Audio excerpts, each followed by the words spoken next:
Alright, meron daw ola na makikipag-ugnayan na raw sa Municipal Trial Court. Dahil ayon daw sa investigasyon ng ola na ito, yung borrower daw ay nagtataguda ayon sa kanila. Dahil sa hindi pagkikipag-coordinate o hindi pakikipag-usap sa kanilang lending company. So sa video ito, talakayin natin yan at muli. Bago natin simulan, maglalambing po muna ako sa inyo na pakipalo po ang aking mga social media account, ang Facebook, TikTok at ang aking YouTube channel. At kung nakatulong sa inyo ang video ito, ay malaking tulong din po sa aking channel ang pag-like, pag-share at pag-hit ng mga notification bell para updated po kayo sa mga videos na ginagawa natin dito about sa usapang online lending app. So yun, ito yung message sa akin.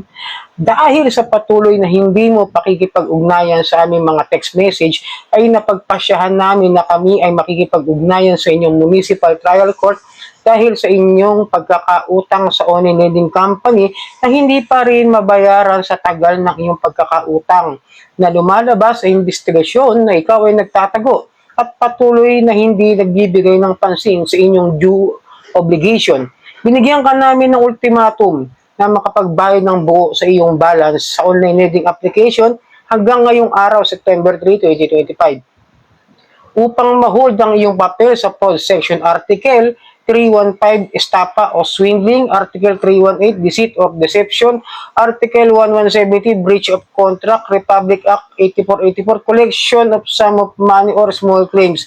Kung ikaw ay hindi matagpuan sa iyong workplace o home address, sa tulong ng kinaukulan, ikaw ay ewan ko, naputol eh. Ikaw ay huhulihin siguro, something like that. Hindi buo yung binigay sa akin na message nung humihingi ng advice, no? Pero para sa iyo, ang daming lapses, totoo lang. Napakaraming lapses, maraming mga maling due process, yung mga pinagsasabihin nitong online loan app agent na ito. Unahin natin itong 1170 breach of contract. Hindi ako sure, kasi hindi ko alam kung breach of contract ng 1170. Parang iba yung nabasa ko dyan, no? Hindi ko sure yan. Hindi ko alam kung anong breach of contract kasi medyo bihirang gamitin itong 1170. Pero alam ko, I'm sure of it, hindi siya breach of contract. Pero itong 315 Estafa at yung 318 Deceit, oo, tama. Pero napatunayan na ba nila na ng estafa o ng swindling o ng loko yung borrower nila? Diba? Ayon daw sa kanilang investigasyon. Okay. And then, subundan natin yung Republic Act 8484 Collection of Sum of Money. Oh my goodness! Talagang hindi nila alam kung ano itong Republic Act 8484 na matagal na ito, no? So, pagkakaalam ko, ito yung access device. Yung sa mga ATM. Okay? Yung mga gumagamit ng mga credit card yata ito. Hindi ito collection of sum of money or small claims eh. Wala naman kasing article yung pagsasampan ng small claims eh. Civil case kasi yun eh. Diba? Hindi ako sure kung ano. Pero mali eh. Ang mali, talagang hindi nila inaaral. Wala talaga silang abogado na talagang magsasabi kung ano ba talagang artikulo yung pwede nilang gamitin dito doon sa borrower. And then ito yung sinabi pa niya na medyo makikipag-ugnayan sa inyong municipal trial court. Bakit makikipag-ugnayan kaagad kayo? Gayong hindi naman kayo gumagawa ng tamang proseso ng paniningil. Tingnan mo sabi na kanila, di ba? Ayon daw sa investigasyon nila, siya ay nagtatago yung borrower at hindi nagbibigay pansin sa due obligation. Ang tanong ba, nagpunta na ba kayo sa bahay? Nagpadala na ba kayo ng demand letter? Paano nyo napatunayan nagtatago? Kung kayo mismo hindi nyo nga alam kung nandun ba nakatira talaga sa inyo bago nyo pinautang. Di ba dapat pinaalam nyo muna? Tulad na sa mga legit na lending company, tatanungin ka muna talaga, diyan ka ba talaga nakatira? Pag tumawag ba kami dyan sa mga contacts mo, sasabihin ng mga guarantor na binigay mo sa amin, lahat yan, kilala mo yan dyan sa lugar ninyo, di ba? Ganon. Hindi kasi ginagawa ng mga online loan app, yung talagang proper investigation dyan sa mga nangungutang. Basta bigay lang ng bigay. Totoo naman yun. Just makakapagbigay lang ng ID. Totoo man o hindi nakalagay sa ID, pagbibigay ng pera, as long as they do they are doing their own their own lending regulation na basta okay na, bigay ng ID, bigyan ka na namin ng pera, okay na yan. Tapos basta meron kang contact na ibigay sa amin na 3 hanggang 5. Tapos basta pwede namin i-access yan. Nagiging collateral yung mga access nila sa phones, di ba? Yung mga phone contacts, yung mga phone reference. Kahit pati Facebook, hinihingi na kami. Meron na nga dyan na pati SSS hinihingi. Pati pag-ibig account.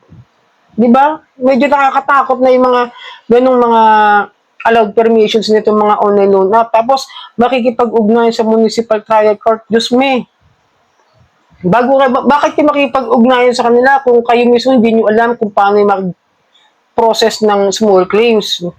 Kaya bago kayo mag-process niya, patunayan nyo muna na talagang tinutupad nyo at ginagawa nyo yung tamang paniningil ng pagpapautang.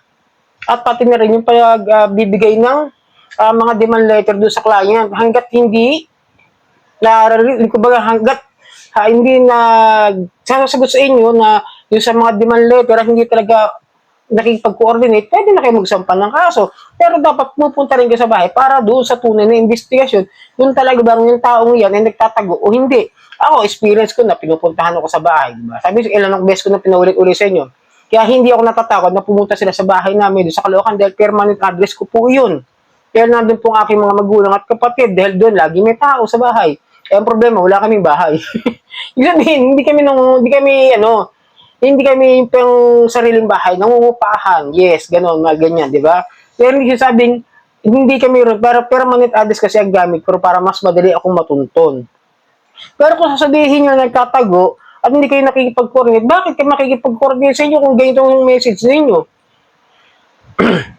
Sa experience ko, ano ba yung mga message ninyo? Wala pang 7 days.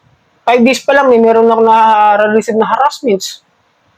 So, di ba? Kaya sinusubukan ko, kaya nga tama yung ginagawa ko para sa akin na mag-review na rin ng mga online loan app para magkakaroon ako ng isang pang-review at isang pang-shared experience dito sa aking Johnny Tour TV at doon sa isa, yung Johnny Depp, para magkaroon tayo ng unawa at tamang expectations doon sa mga pinapasok natin mga online loan na po ano mga ginagawa nila sa atin. Di ba? Para kung magkano man, kung tama ba binibigay nila, kung tama ba yung proseso, kung tama ba yung repayment details, kung totoo ba yung sinasabi nila doon sa mga kanilang mga ads. Tapos ito, binibigay ko sa inyo mga knowledge naman about sa mga dapat ninyong gawin. Kung ganito nakaka-receive kayo, no, doon sa nag-message sa akin, kung tiga rito ka po sa NCR o Metro Manila, tas better na dali mo na lang po ito sa PAOK.